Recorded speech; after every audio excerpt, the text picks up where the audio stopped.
eu vou falar de 5 portais. Diga 5 portais do sobrenatural. 5 portais do sobrenatural.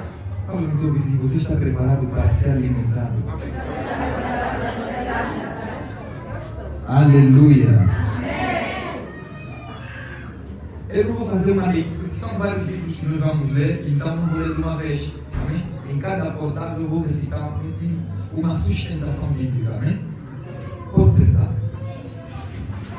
Obrigado pela tua graça, que os teus anjos se movam nesse lugar e a tua graça flua sobre nós. Amém? Amém. Deus seja louvado. O que é um portal? Um portal é um acesso a uma nova dimensão. Quando se fala de portal, vem de porta. Todo lugar importante existe uma porta. Se você vai entrar na sala de aula, é um lugar importante. Você vai encontrar uma porta que é o acesso para a sala de aula. Se você ir na igreja, você vai encontrar que é uma porta que é acesso para um lugar importante. Só não existe porta aonde não tem importância. Aleluia. Amém. Todo lugar importante tem porta de entrada. Se você quiser viajar para Dubai ou ir na China fazer negócios, você vai ter que passar pela porta do aeroporto. Você não vai passar por trás. Não. Você vai passar para onde? Na porta.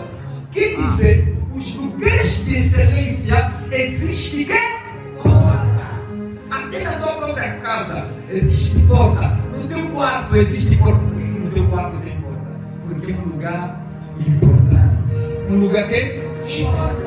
Você vai construir uma casa sem porta. Não é um lugar para os bandidos entrarem na tua casa. Sim. Qual é a importância de uma porta? Primeira importância de uma porta: o acesso para um lugar importante. Segunda importância de uma porta: proteção. Aleluia. Amém. Se na tua casa não tivesse porta, seria um lugar de bagunça. Aleluia. Amém. Já viste uma casa que tem quintal, não tem porta? O que faz que os vizinhos começam a passar? Verdade ou mentira? Verdade. Então, a porta é importante. Por que portal do sobrenatural? Portais do sobrenatural. O portal espiritual representa acesso a uma nova dimensão. No reino espiritual, para você acessar uma nova dimensão, você precisa de um portal espiritual. Existem 7 portais do sobrenatural. Por que através do portal você acessa a uma nova dimensão? Porque a porta tem chave. Amém? Amém. Todos podem entrar pela porta, mas nem todos têm a chave para abrir a porta. Glória a Deus. Você não está entendendo? Amém. Vou repetir, todos podem entrar pela porta, mas nem todos têm a chave para abrir a porta. Os teus vizinhos podem entrar na tua casa através da porta, mas só você tem a chave. Diga comigo, segredo espiritual. Segredo espiritual. Todo cristão carrega um segredo espiritual. Há pessoas que gostam de orar na praia. Quando ele ora muito tempo na praia, sente um poder renovador na vida dele. É um segredo dele espiritual. Aleluia. Quando está a passar momentos difíceis, quando está a passar tribulação, ele vai lá no lugar do segredo. Há pessoas também que amam um monte. Quando tem problema, leva o segredo dele espiritual, vai lá orar, buscar Deus. Há pessoas também que gostam de estar no quarto. Aleluia. Amém. Um portal vai se abrir na sua vida. Amém. E você vai acessar a uma nova dimensão. Aleluia. Amém. O que é o sobrenatural? O sobrenatural está acima do natural. Tudo que domina o natural é sobrenatural. Tudo que domina o sobrenatural é supernatural.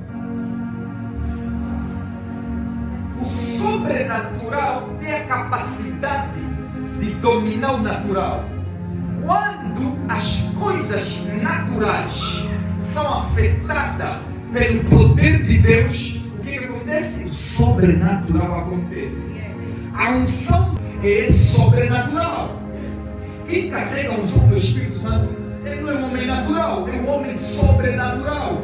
A Bíblia diz o que lá em 1 Coríntios 12, que o homem natural não entende as coisas espirituais. Quer dizer que só o homem sobrenatural tem a capacidade de compreender as coisas do Espírito. Aleluia. Continuando. O homem sobrenatural, ele move-se no sobrenatural. Então, se o sobrenatural, o fundo pode ser baixo, amém?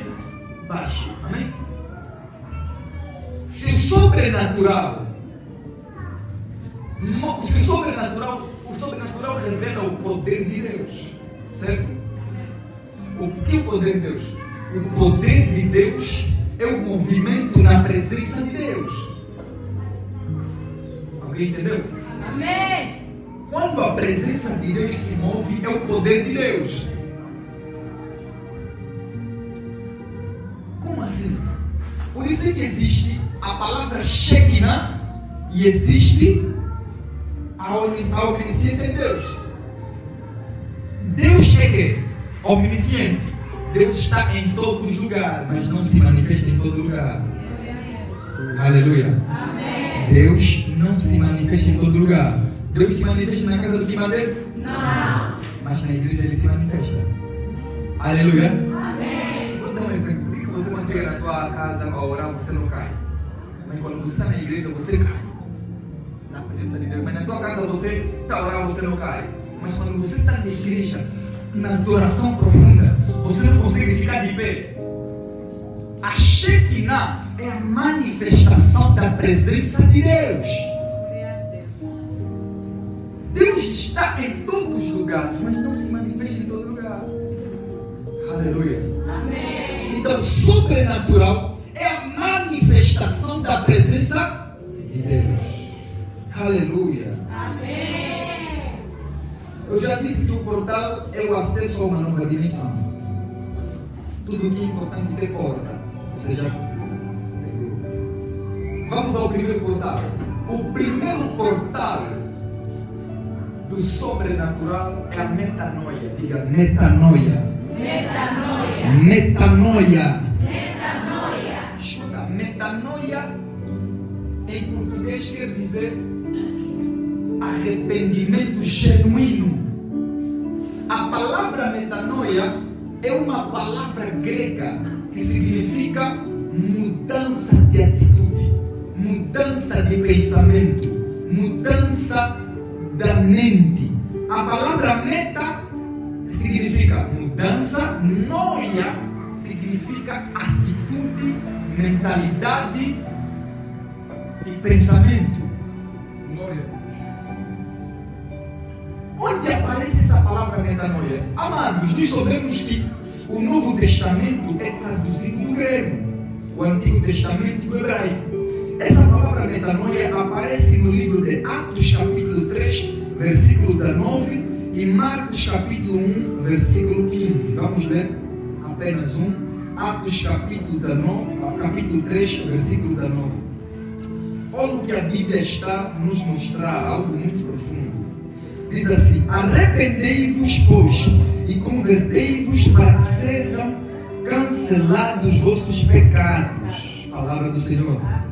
Essa palavra arrependei-vos é metanoia. Também pode, quem está escrevendo, escreva ali também Marcos capítulo 1, versículo 15. Aleluia. Escuta, amados. Quando Nicodemos se encontrou com Jesus, Jesus olhou para Nicodemos. Jesus sabia que Nicodemos tinha capacidade intelectual natural. Nicodemos era mestre da lei. Era como se fosse um juiz de da lei mosaica. Era alguém que se encontra com Jesus. Jesus olha para ele. Jesus vê que Nicodemos, mesmo sendo mestre por excelência, ele precisava de um arrependimento genuíno. Ele precisava de nascer de novo. Porque nem mesmo ele sabe o que é nascer de novo. Ele pensou que nascer de novo é sair novamente do ventre da sua mãe. Mas Jesus lhe disse que nascer de novo é nascer do Espírito. É se arrepender. É receber o arrependimento genuíno. Se metamorfose. Alguém diga metamorfose. Metamorfose. A palavra metamorfose significa processo de transformação. A águia, antes de começar a voar, ela passa pela metamorfose. Passa na incubadora, chama-se de incubadora, o lugar onde a águia fica, aonde ela vai aprender, antes de aprender a voar com a própria mãe águia, ela passa pelo quê? Pela incubadora. A incubadora é um lugar de transformação. Nenhuma águia voa sem passar pela transformação. Escuta, por isso é que com a águia é diferente do pombo. Uns falam que não. A pomba, quando voa, contempla os seus. É mentira. A pomba contempla as alturas, mas a águia contempla os céus. Se você olhar no céu, você não vai ver a águia, mas se você estiver lá nas alturas, você vai conseguir ver a águia. Aleluia. Amém. A águia, para ter essa resistência em voar, ela precisa de transformação. Metamorfose. Metamorfose. Processo de transformação. Como é que isso acontece? Quando a palavra de Deus começa a dominar o teu coração. Se a palavra te domina, Cristo domina a tua conduta. Você não luta para não pecar, não. O verdadeiro cristão não luta para não pecar. A graça lhe afasta do pecado. Aleluia. Tem pessoa que luta para não pecar. Está na escola, cábula. Cábula é pecado, mas já preparou a cábula. Guardou. Será que vou fazer essa cábula? Será ou não? Escuta, quem tem um arrependimento genuíno, ele tem nojo do pecado. Aleluia. Ele tem quê? Nojo do pecado. Aleluia. Amém. Esse é o primeiro portal. Se você quer acessar o sobrenatural, a primeira coisa é arrependimento genuíno. Metanoia. Mudança de mentalidade. Aleluia. Se a igreja não experimentar o verdadeiro arrependimento, não vai experimentar o sobrenatural de Deus. Glória a Deus. Arrependimento genuíno. Tem pessoas que pularam a cruz, estão no cenáculo. Não. Antes de entrar no cenáculo, você precisa passar pela cruz. Cruz é lugar de sacrifício. Por isso que Jesus disse que ele quiser me seguir, carrega a sua cruz, nega-se a si mesmo. A cruz é tão pesada. A cruz é um lugar de metanoia, transformação. O cenáculo é um lugar de poder. Por que as pessoas gostam do cenáculo, tem poder, e não gostam da cruz? Porque a cruz é pesada. A cruz tem dor, a cruz é sacrifício. Amém. A cruz é uma ofensa para o mundo. Se você falar sobre a cruz nas pessoas, eles vão ser ofendidas. Cenáculo é avivamento, é a manifestação do poder, mas a cruz está em primeiro, é o arrependimento, é a transformação. Você não pode pular, tem pessoas que estão a pular. Aleluia. Amém. Não querem passar pela cruz, querem entrar já no cenáculo. Aleluia. Amém. Escuta, a diferença. Ter o Espírito Santo não significa ser cheio do Espírito Santo. Nascer do Espírito não significa ser cheio do Espírito Santo. Ser cheio do Espírito Santo não significa ser vestido do Espírito Santo. Aleluia. Amém. Este é o primeiro portal. O segundo portal do sobrenatural é a fé. Diga comigo, fé. Fé. Fé. Fé. Diga, a tua semente move a tua fé. A nossa semente move a tua fé. E a tua fé move Deus.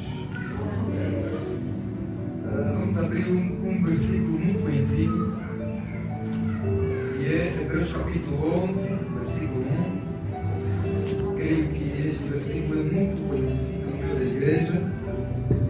Também você pode apontar Romanos capítulo 10, versículo 17. Diz assim a palavra do Senhor: ora, a fé é a certeza das coisas que se esperam e a convicção de fatos que não se veem.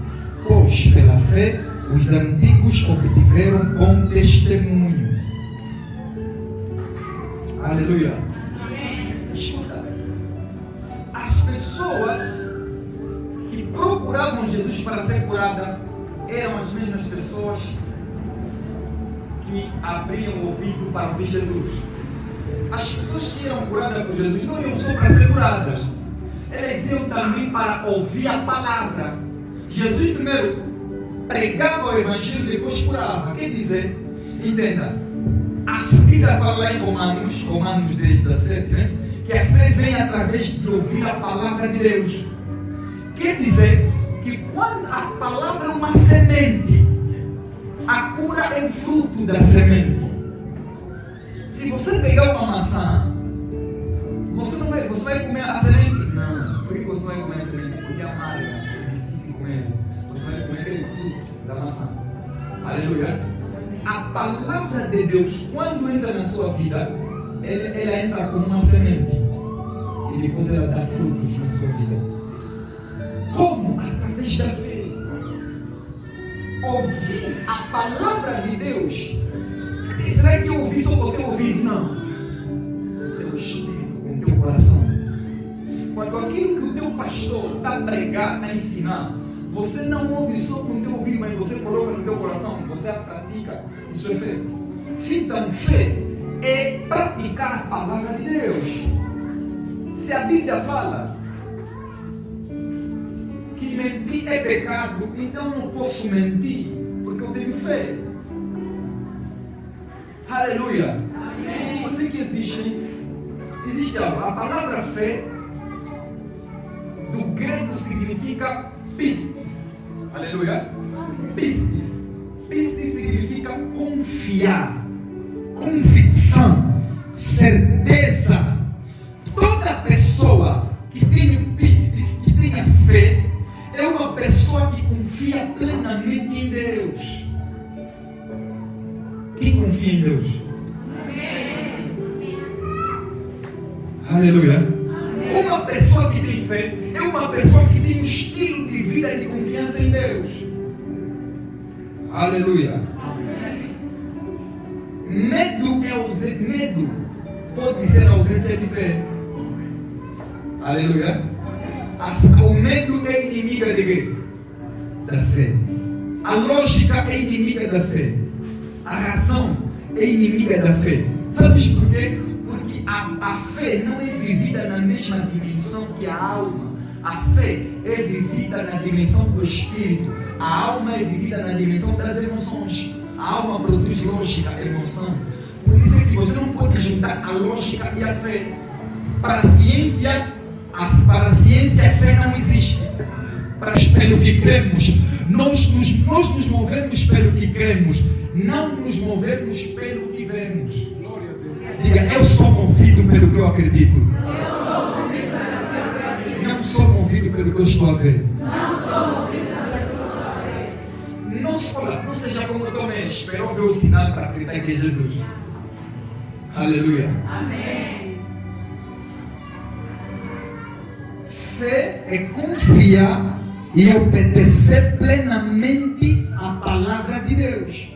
Já viste qual é a diferença de alguém que lê Bíblia e quem vive a Bíblia? Quem lê Bíblia pode não obedecer, ele vai ler, tem conhecimento e fica assim, isso não é fé. Mas quando você lê e você obedece o que está escrito, isso é fé. Por isso é que existe a fé salvadora. A fé salvadora fala que nós somos salvos por meio da fé. A salvação é pela graça, mas por meio da fé. Quer dizer que o meio em que na qual somos salvos é através da fé. Fé que é praticar a palavra de Deus. Quer dizer que a salvação é pela graça, mas esse meio, para ser pela graça, é necessário você obedecer a palavra.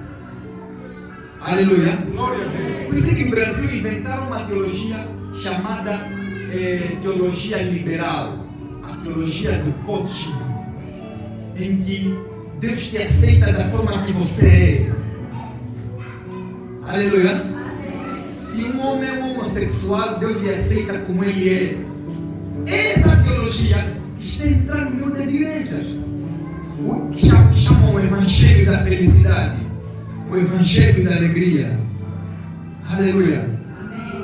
Isso está destruindo muitas vidas. Escuta, se o evangelho não confrontar a sua vida, não é de Deus.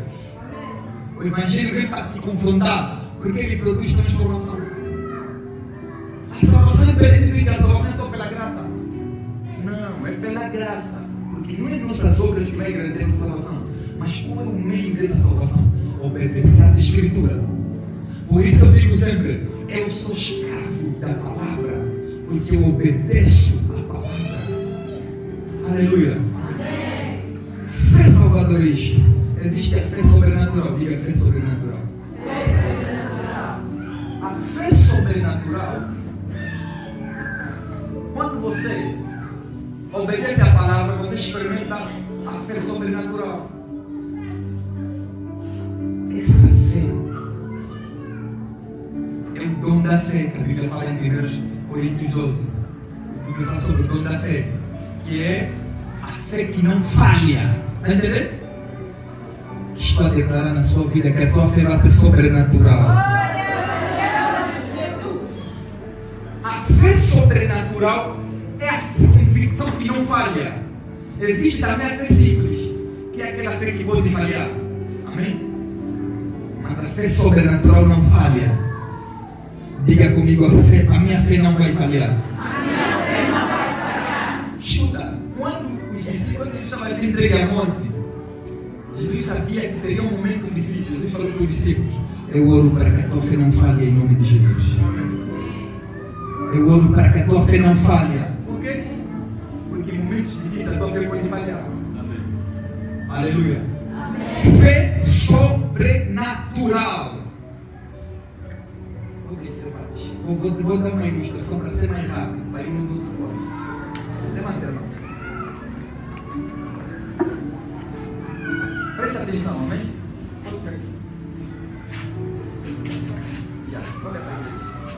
Amém? Eu sou homem de Deus, amém? Amém. Eu tenho fé. Suponhamos, né? Isso é uma ilustração, amém?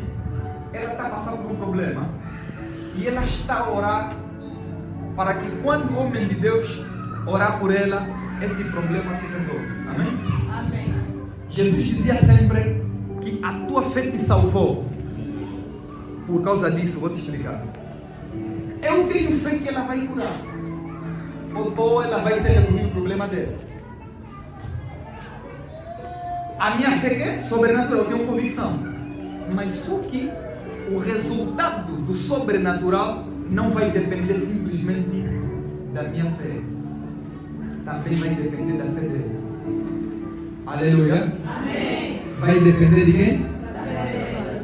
Se eu orar pela vida dela e ela acreditar que o milagre vai acontecer, e ela ter essa convicção, o milagre vai acontecer. Amém? Eu dizia sempre: vai a tua fé que salvou. Nós nos movemos pelo que cremos. Tudo aquilo que você acredita na Bíblia te segue. Se você andar com alguém que não acredita no sobrenatural, você também vai deixar de acreditar. Glória a Deus. Aleluia. Se você andar com alguém que está frustrado, você vai se tornar também um frustrado. Aleluia. Se você andar com um ateu, você pode se tornar ateu. Caminha com alguém que anda na sua visão. Aleluia. Fé sobrenatural. Se você tiver fé, eu não estou falando só com a minha boca, vai acontecer algo sobrenatural. Fé sobrenatural, só através da fé sobrenatural você pode mover muitas coisas no mundo espiritual. Jesus falou que a tua fé pode mover montanhas. Sabe o que é isso? A Bíblia fala em Daniel 6:10 que Daniel orava 3 vezes ao dia. Orava de manhã, tarde e à noite. E a Bíblia fala que isso era o costume dele, era a cultura dele, a oração. Agora eu vou te fazer, você não entendeu algo aí? Daniel era o primeiro-ministro. Depois do rei, era ele tinha grande responsabilidade. Amém. Você sabe o que é ser primeiro-ministro? Falar, ser presidente é fácil, é só chegar assim, mas é mentira. Você tem um cargo grande num governo, você não tem tempo. Vamos falar, os presidentes têm tempo para viajar. É mentira. Eles têm muito tempo, não dormem. Escuta, Daniel era como se fosse vice-presidente, primeiro-ministro. O governo estava na mão dele. A Bíblia fala que ele tinha cultura de orar. Era costume dele orar. Entenda. Quem não tem tempo para orar é bom para inventar desculpas.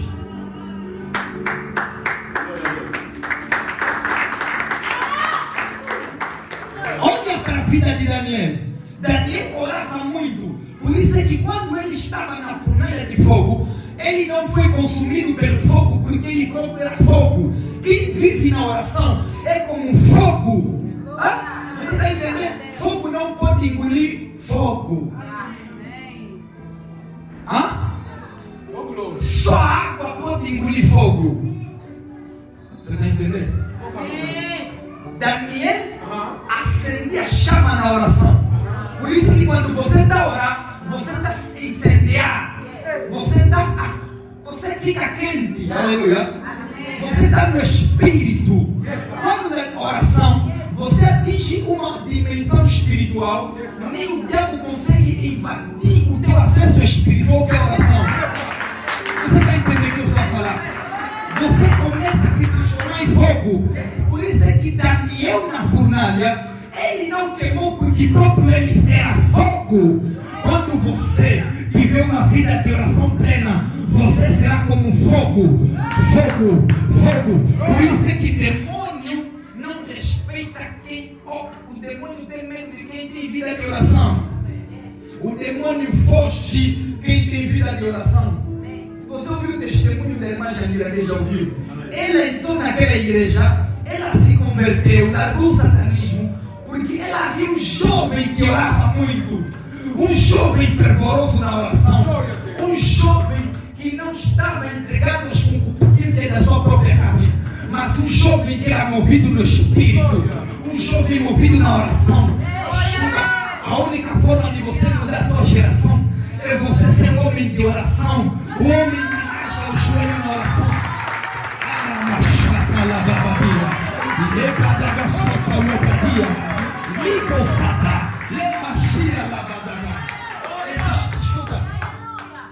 É o jejum. Diga comigo, jejum. Escuta. Se tua vida não mudar hoje, é problema, você é o bruxo da tua própria vida. Amém. Tem pessoas que libertam hoje, manifestam demônio, e libertam amanhã, depois da manhã. Todo mês a manifestar demônio. Se você me diz, você tem que se preocupar. Você não pode manifestar demônio todos os dias. Alguma coisa até você não está reparando a tua vida. Aleluia. Está entendendo o que eu estou falando? Jejum. O demônio até está fugindo por ouvir essa palavra. Jejum.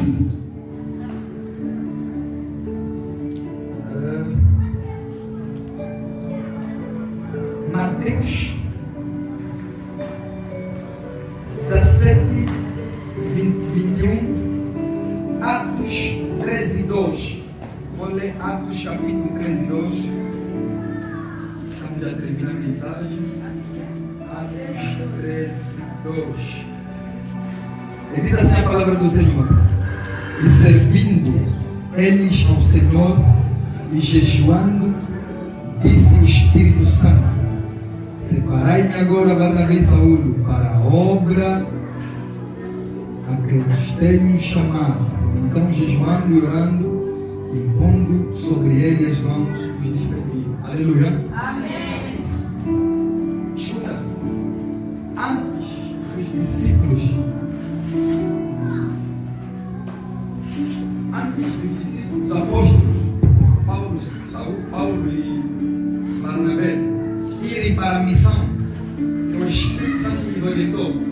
dizer o quê? Jejuar. Então já não é mais natural, é sobrenatural. Aleluia. Por que eles não oraram fora? Eles jejuaram. Porque o jejum é o selo de um princípio, de uma missão. Todo missionário, toda pessoa que tem chamado, não pode entrar no exercício do seu chamado divino sem jejum. Paulo, antes de começar o ministério, jejuou. Jesus, antes de começar o ministério, jejuou. Na vida não tem nenhum ministro, nenhum servo que antes de começar não jejuou. Jesus ficou 40 dias de jejum antes de começar. Por que não jejuou 40 dias durante o ministério? Porque só conhece os mistérios de Deus quem tem uma vida de jejum. Você não está entendendo? Uma pessoa que tem vida de jejum não é uma pessoa natural, é uma pessoa sobrenatural. Porque o jejum mortifica a tua carne, vivifica o teu espírito. Se você quer ter um impacto verdadeiro com o poder de Deus, não vais conhecer se não for com jejum. Aleluia. Paulo, antes do lenço dele curar os doentes, antes de ele pôr as mãos sobre o doente, ele estava jejuando. Aleluia. Os dias, o jejum afeta o teu espírito. Por isso é que, aleluia, ele estava falando sobre como Deus te visitou. Eu disse, eu também quero experimentar o que esse homem Deus experimentou. Eu também quero fazer esse sacrifício. Eu fiquei 3 dias direto e no domingo eu tive que ministrar. Eu comecei a orar no primeiro dia. Eu falei, Senhor, eu quero ver anjos. Durante o jejum eu também quero experimentar, porque eu só via dos outros, eu só via os outros testemunhar. Eu vi anjos, eu vi isso, eu vi, uau, my God, eu também quero experimentar isso. Foi através do meu caminho, foi um jejum de oração. Jejum. Aleluia. No último dia do jejum, quando eu entreguei o jejum, apareceram 2 seres espirituais, 2 anjos. Eu a orar de joelho. The angel of God are you right now? It's my room. Eu disse que o anjo de Deus começou a se mover no meu quarto. Quando os anjos apareceram, eu vi os anjos. Aconteceu uma êxtase espiritual. Quem já ouviu falar de êxtase espiritual? Arrebatamento espiritual.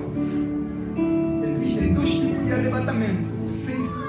O arrebatamento sem sentido e o arrebatamento de sentido. Sem sentido é aquele que você não vai, o teu corpo está acordado, estás a olhar, você está a conseguir enxergar o mundo espiritual.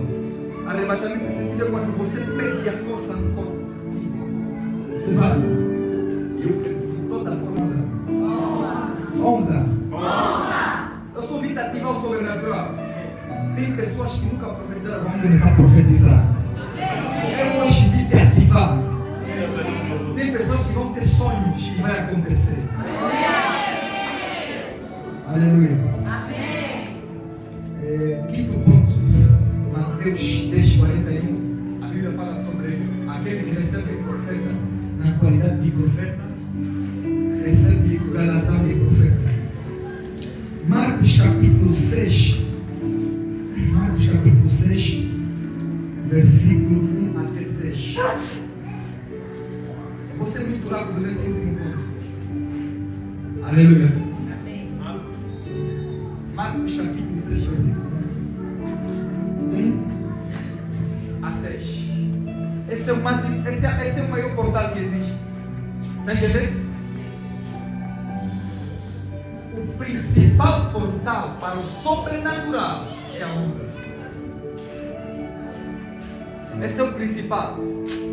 Honra. Aleluia. A Bíblia fala, foi na sua própria terra. Ele não foi honrado. Aí pessoas começaram a falar, esse aqui não é o filho de José. Esse aqui é o maior carpinteiro que existe. Esse é aquele que monta as camas das nossas casas. Esse é o filho de José, é o Jesus de Nazaré. A Bíblia fala que não aconteceu um milagre naquele lugar por causa da incredulidade, por causa da desonra. Por que aquelas pessoas foram incrédulas? Por causa de um síndrome chamado síndrome da familiaridade. E a síndrome da familiaridade. A maior esterilidade ministerial que existe chama-se familiaridade. O que destrói uma igreja é quando o filho se familiariza com o som do pai. A Bíblia fala que Elias tinha muitos filhos espirituais, mas Eliseu foi o único que recebeu a porção dobrada, porque não se familiarizou. Sabe o que é se familiarizar? Se acostuma muito. Estou acostumado com o meu pastor, estou habituado muito com ele. A familiaridade é desonra. Aquelas pessoas só desonraram Jesus, só viram Jesus, não viram Jesus como Messias, não viram Jesus como Salvador, viram Jesus como carpinteiro, como Jesus de Nazaré, porque eles eram familiarizados, eram vizinhos de Jesus, viram Jesus a crescer. Quem te conhece muito nunca vai experimentar você. Aleluia. É difícil você orar, é difícil homem de Deus libertar a família dele, é difícil. Sabes por quê? Por causa da familiaridade. Amém. Se acostuma muito com os homens de Deus. Por isso que a unção que você honra, ela te atrai. Você só pode receber uma unção que você honra. Aleluia. Você não pode receber uma unção que você não honra. O homem de Deus que ora por você, se você não honrar a unção que está na vida dele, não vai acontecer nada. Aleluia. Para terminar essa mensagem, a honra é a semente da unção. A unção é o fruto. A honra é a semente. A unção é azeite, verdade ou mentira? O azeite tem sua própria quê? Semente. O azeite tem a sua semente. A unção também tem a sua semente. Levantemos, Jesus. Aleluia. Você não pode se acostumar com o teu pastor. O teu pastor pode te dar confiança, mas você não pode se dar confiança do teu pastor. Aleluia. O teu pastor pode te pular nas costas, mas você não pode vir pular nas costas do teu pastor. Aleluia. Sem honra você não vai experimentar nada. Vai ficar 20 anos na igreja, nunca vai ver milagre. Aleluia. A Bíblia fala que João Batista estava onde? No deserto. O povo saía de Jerusalém até o deserto a pé para ir ter com João Batista. Diga comigo, anagazo. Anagazo é uma palavra grega que significa força espiritual que atrai as pessoas. Escuta, João Batista não tinha Facebook no deserto. João Batista não tinha telefone, não tinha WhatsApp, nem Telegram. Mas o povo saía de Jerusalém até lá para ouvir a palavra. Ele vivia no deserto por causa da honra. Você vai alcançar. Você vai alcançar o sobrenatural de Deus gerando a tua mão.